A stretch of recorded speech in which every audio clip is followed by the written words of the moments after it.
Hello there, Aquarius. Welcome to your weekly reading. All right, so once again, first five cards deals with love, and the second five cards deals with the overall energy, okay? I have a few messages that I'm going to relay to you before we go into this reading.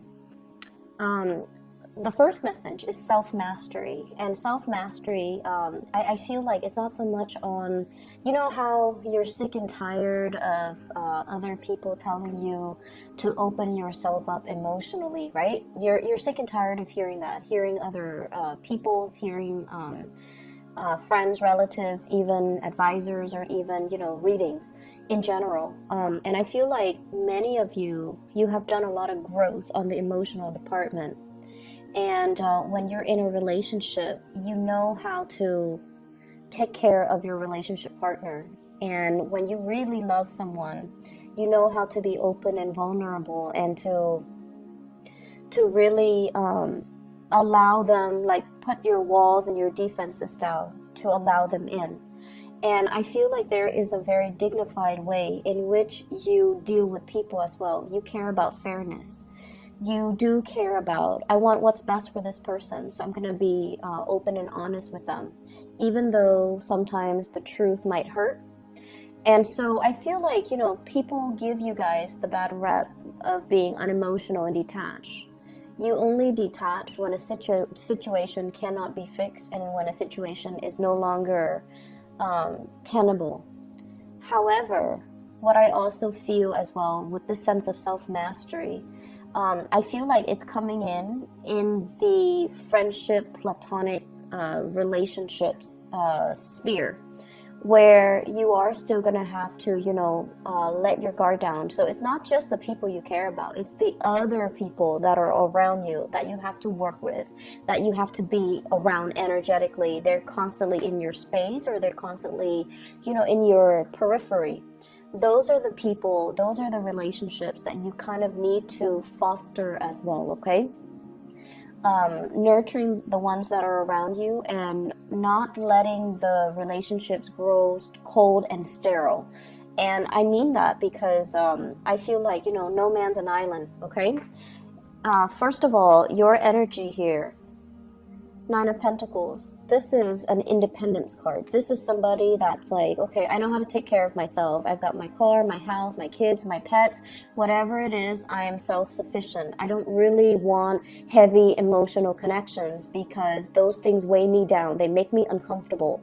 I can take care of myself, and if I can take care of myself, other people should be able to take care of themselves too. So you make conscious decisions in your life so that your life is not weighed down by material things, by heavy emotional connections, or even connections that are very deep, very profound, that would be difficult to break away from. So you make conscious decisions in your own life to kind of like be this, like every man's an island.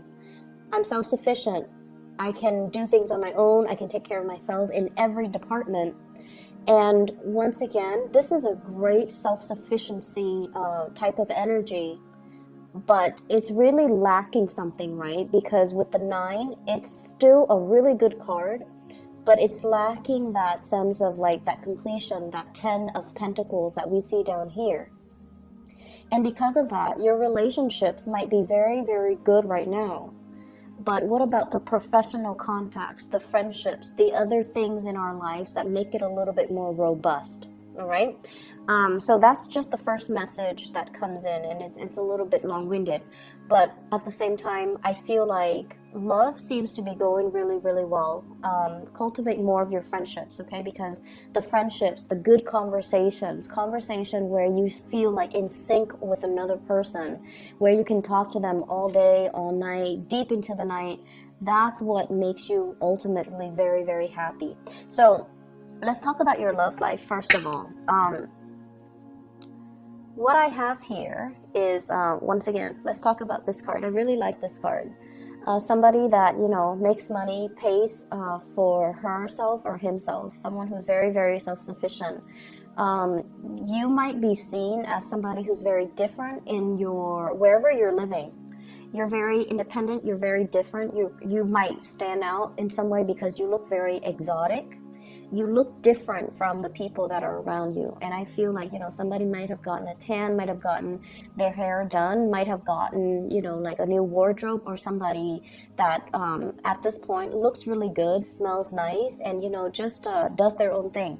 So because you exhibit this energy where it's like, you know, I'm fine, I'm really happy, I like the single hood, and I like, you know, the bachelorhood, because of this energy draws in a lot of suitors, right?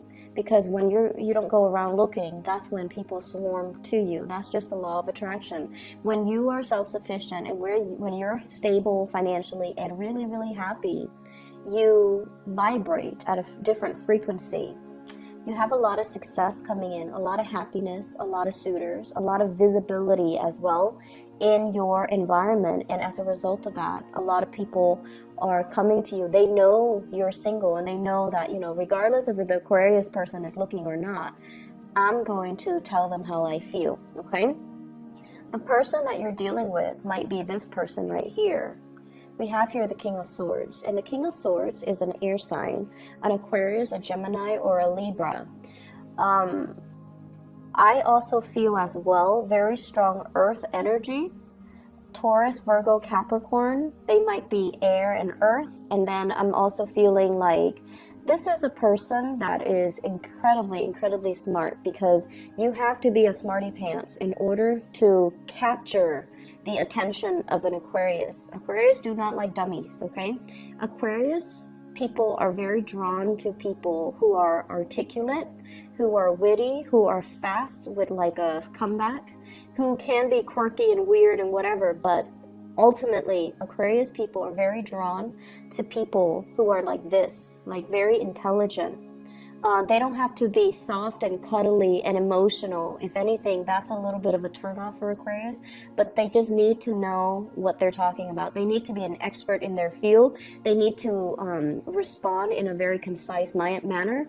They cannot be long-winded, and they have to be a problem solver for the Aquarius. So Aquarius people, you've got somebody in your midst that you're really attracted to, and I feel like this is somebody who solves problems for other people. They troubleshoot really well. They're very articulate. They're very smart. They may have multiple degrees under their belt. Not like a warm, cuddly type of a person. They can be a little bit prickly. And they overall, they have, I keep seeing multiple degrees. And you know, degrees don't really mean anything, but I feel like you're drawn to people who are very well-rounded, who knows a lot of things about a lot of things, okay? So Aquarius, Gemini, Libra, that's the energy that you're is around you, somebody that you're thinking about, somebody that is really on your radar. This person, what are they dealing with? Insecurity. You're like this. You're self-sufficient. You don't really need anybody. You don't really need them for anything. And so they're the traditional, you know, gender roles. So if you're a female dating a male, they want to be helpful. They want to solve your problems. They want to take care of you. But they don't feel like I mentioned before, you don't fit into those stereotypical, you know, gender roles. And so they might feel like they don't have a lot to offer. They might feel like, am I attractive enough? Am I pretty enough? They might invest, you might notice, and it's kind of funny if you do notice. You usually don't notice these things, but are they, you know, wearing like a new pair of shoes when they're around you? Are they investing more in their clothes? Are they using more perfume, cologne? Are they trying to put in that extra effort to make you, to make themselves more attractive? So if you answer yes to all of these things, they're definitely trying to impress you because they feel a little bit insecure. So, you know, pay attention to the person that you're dealing with. Pay attention to areas about themselves that they might, you know, joke about, but they're not really joking. So they might say like, I wish I had more money, or I wish I had more education, or I wish I had, you know, I looked better, or I wish I looked a certain way, because those are the insecurities that they're revealing to you. So in the process of communicating with that person about their insecurities, be sure to not, you know, throw add fuel to the fire. So, you know, be a little bit more gentle, I guess, when you're dealing with them, okay? And I feel like you're dealing with someone who's deeply insecure about the way that they look. They don't know if they look good enough because they see you like this. And if they're the Empress in the reverse, it's almost like I don't really live up to them. I'm not on equal footing or equal pedestal with this person. So you've got a relationship partner that is very, very insecure about their physique, about their appearance, and about, you know, whether or not they are your equal match physically. I feel like they are your ideal match intellectually. They're really smart, but they don't feel I keep seeing this Taurian energy because, you know, Taurus are very practical, and they're more like in the here and now, and they take care of their appearance. And appearance matters a lot to them, the way they dress, the way they look. So I feel like they might have Taurus, a lot of Taurus placement, and they might not feel like they measure up to you appearance-wise. So, for example, if you're going on a date and the two of you, you know, holding hands, they feel insecure because they're like, everyone is looking at the Aquarius and wanting to, you know, hit on the Aquarius person, and no one's looking at me. It's sort of like that. I see this sense of competition even between you and the relationship partner. But either way, I feel like the energy for this week in terms of love, be a little bit softer when you're dealing with your relationship partner, and don't joke too much about their insecurities because they might take it to heart. They might make a very snappy comeback, but deep down, you know, these are insecurities that we should honor and respect our partner and not bring out into the light, okay? A lot of you might be focusing on dating as well. You know, Nine of Pentacles, singles, and then the Eight of Pentacles. This is a card about, you know, going through your options, looking at your options. So online dating, or even, you know, I'm seeing a lot of match, like online dating, looking at all the profiles, looking at everybody that's around you, looking at text messages or communication coming through between you and the people that want to be around you, and then a lot of opportunities for you to go out and to really enjoy, you know, your free time. I'm also seeing as well workplace, like romances, okay? And honestly, I feel like there might be coworkers, there might be a lot of people in your professional environment who are headed in the same direction as you. So you guys are like on the same career track. You guys are inspiring to each other. They trust the work that you do. They trust you as a coworker. Therefore, they want to transmute that energy and to create more of a. It's almost like getting past the friend zone, getting past the co-worker platonic vibe, so that they can, you know, make a move on you. So I feel like there's a lot of contemplation, and the person that you're dealing with, they're strategic. They don't want to make a false move. And because you're so detached, it's hard for them to know where you're coming from. So aim to be a little bit more flirtatious, and aim to be a little bit more like easygoing and, you know, carefree, and just joke around a little bit more. Allow them a way to get into your space, okay? Because this energy of self-sufficiency, it's very good, but it's also like, oh, you know, he or she doesn't need me. So allow them to get into your space. Allow, you know, open up, and allow, like, ask follow-up questions to allow a conversation to start. And I feel like your friends or your co-workers will be the catalyst for you to kind of open up to the other person, for those who are single. So it's almost like, you know, asking your friends or your co-workers, how was your weekend? What did you do this weekend? And then your crush comes by, and, you know, and then ask your crush, how are you? Like, haven't seen you in a while. What did you do this weekend? So one conversation that's very platonic leading to another, and it allows an in. It allows your crush or whoever you're dating or whoever you like to enter the conversation without feeling weird, without you feeling uncomfortable about, you know, asking them exclusively, because sometimes you don't like to reveal how you feel, right? You don't want them to get the upper hand, but you also want to initiate conversation with them. So I feel like that's really what this is all about. Fostering all of your relationships, not only the relationships that you care about, or only the people that you love, or only the people that you have your eyes on. Okay? Really bright, good energy, and I feel like there's a lot of solidification in this spread.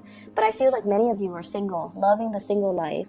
You would date, but you're waiting for the right person, waiting for somebody that can bring you this sense of happiness, this sense of freedom, and this sense of carefree, childlike energy.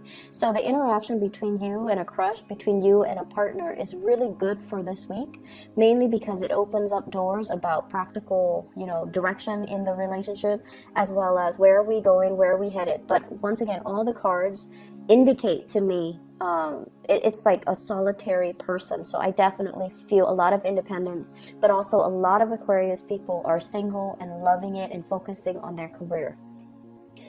In the other departments of your life, there is going to be as well news, communications, and things like that about family. Okay, so the 10 of Pentacles in the reverse. So we're going from this 9 here where you are very self-sufficient, and then the 10 of Pentacles in the reverse where family and people that you love, they're going through issues, possibly financial issues. And I definitely feel here we have an earth sign, Taurus, Virgo, Capricorn, and a water sign, not Sagittarius, Scorpio, Cancers, Pisces. And I feel as if for those of you, if you have any, I don't see you having financial difficulties, but I also feel like discussions coming through from these two people about how do we take care of our joint finances, how do we take care of mom and dad. If you are partner to these people as well, it's almost like buying new property, looking at a move, looking at as well at taking care of elderly parents, because the 10 of Pentacles is a generational wealth. When it's in the reverse, generational wealth might not be there. So mom and dad might not have the resources at their disposal, so they're relying on, you know, the children to take care of them. So I feel like there's heavy discussions here about, you know, you wanting to move away, you wanting to get a new start for yourself, but at the same time there might be family issues that's really preventing you from doing that, or concerns about the family unit, concerns about location, concerns about resources that's really preventing this move. And you might have shouldered the responsibilities on your own. You might have been racked with worries over this, but there are either other siblings that are coming in to ease the situation, or there are siblings or other people that you can call upon to alleviate this situation, or they can come in with their own strategies and a helping hand in this situation. So there is a lot of immense support for you financially and emotionally coming in from the family front. Okay, the friendships as well. I feel like there are opportunities for you to reconnect with old friends. There are also opportunities for you, relatives, friends, people might come in with, you know, investment opportunities, or somebody is getting a new job. I just got that here with this King of Pentacles. Somebody's getting a new job, somebody is getting like the dream job, and they're sharing this information with you, so you might be at a distance with each other. I also feel for some of you, there is a situation here where you're trying to break free from possibly a work environment. And with the 10 of Pentacles, you're still waiting on the offer. You're still waiting to finalize the contract. What are the numbers? How long am I contractually obligated to work for you? And things like that are coming in. But I feel like it's going to have a very, very fruitful resolution, and you're going to get the financial payout that you're hoping for. Okay? So lots of good things in all different areas of your life. So I feel like it's going to be a very dynamic week, and it's not going to be stressful like last week. Okay, there's a lot of good communication coming through, a lot of support coming through from upright people, which is really nice to see. Okay, so I hope the reading is helpful for you guys. Take care. Okay, and I'll talk to you soon. Bye bye.